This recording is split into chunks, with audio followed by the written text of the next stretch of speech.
had its fair share of troubles and tribulations, and Claire Danvers has been a part of every single aspect of it since she has moved to Morganville herself. And when things start to seem like they're going in the right direction, as normal, things start to turn south very, very quickly. This time it involves an internet broadcast of fighting between vampires and humans, MMA style. And no one knows exactly what's behind the nefarious scheme of this and if there is something bad going on within it, but it doesn't sit well with anyone in Morganville, least of all Claire. In the 10th installment of the Morganville Vampires by Rachel Caine Bite Club, Claire is trying to essentially figure out what is going on with this new gym and their MMA fighting training that they are doing, because her boyfriend Shane ends up getting involved with it, and things really start to take a turn for the worst when he becomes much more violent than he has been normally. So this 10th installment I thought was really great. I ended up giving it a 4 out of 5 stars, but I feel like this one had a lot less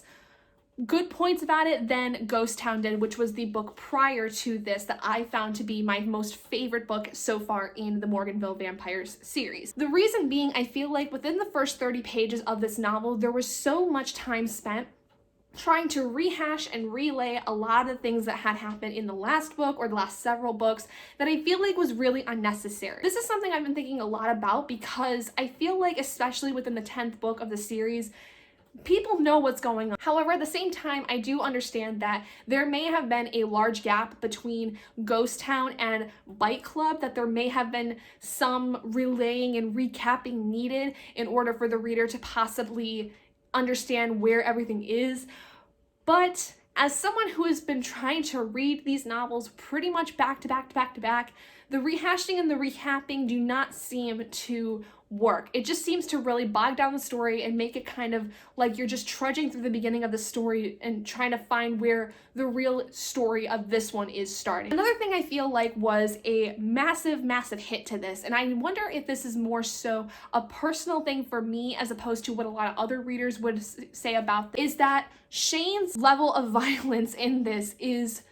kind of staggering to the point where I feel like it's a little unbelievable at some point. Many people know going into this series that Shane has always kind of been typically like the bad guy of the story, where he's like the bad boy that everyone likes because he's tough and he's sweet at the same time and he's charming, but he has a bit of a mean streak because of his past. And in this installment, unfortunately, things kind of go from a 2 to a 10 very, very quickly for Shane when he gets involved with this gym that is supposedly training people in self-defense against the vampire. What's evident though very early on within this is that Shane has a lot of unresolved anger because of a lot of things that happened in his past, namely his feelings towards his father, which are very, very prominent throughout the entirety of the series, and his anger with his best friend Michael, who partway through the series does end up becoming a vampire, and he has some very unresolved issues of that, and just his anger towards the vampire community in general. All of that to say that basically once he gets to this point where he's actually able to act out his aggression in a lot of ways,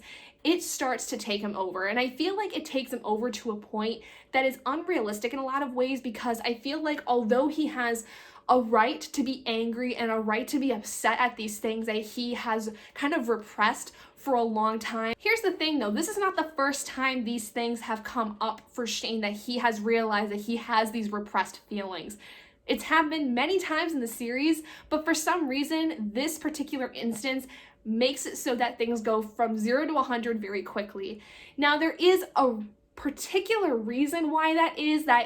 spoilery that I will not get into, because it does spoil a little bit about what exactly happens in this book. Regardless of that piece of information that we find out within Bite Club,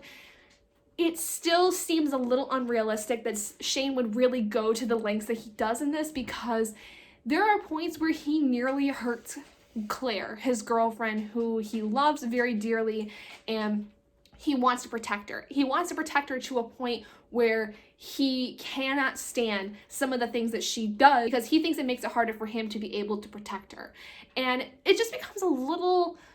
weird to me that he gets this bad. Like, it basically seems like he has roid rage, which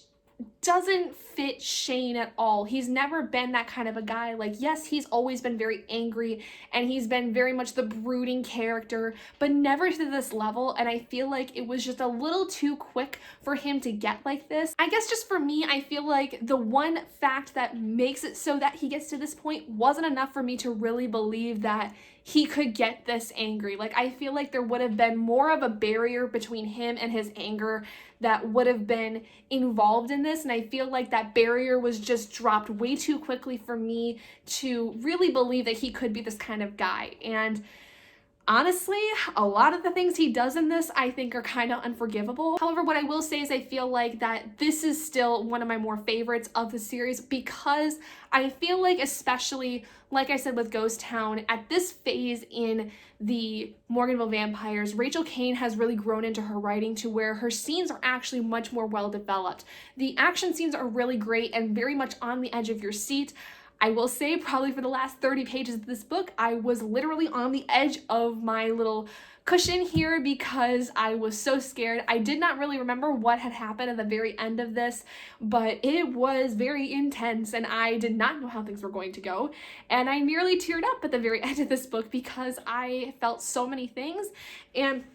that's one of the redeeming things I think about this series, is that even though some things I may not agree with writing-wise that I feel like doesn't work for the story, Rachel does have a way of really making you love her characters and really understand them and feel like they're a part of your family, because they're just so real and raw to me, and they're so cognizant of how they feel that it really makes them feel like they're real people. And so I feel like I truly care for them. And this is one of the things I loved so much when I first read the series when I was in high school, was that I felt like I really knew who Claire was, and I felt for her because I understood what she was going through, or I could sympathize with what she was going through. There was no point in this story where I did not feel like what she was feeling wasn't justified. And I feel like that with Rachel Caine's writing, it just makes it so easy for you to fly through this book and very easily attach yourselves to these characters. So overall, I ended up giving Bite Club, like I said, a 4 out of 5 stars. I feel like it wasn't necessarily the best in the series, but it is still a really good installment. I feel like there's a lot of growth that has gone on between like phase 1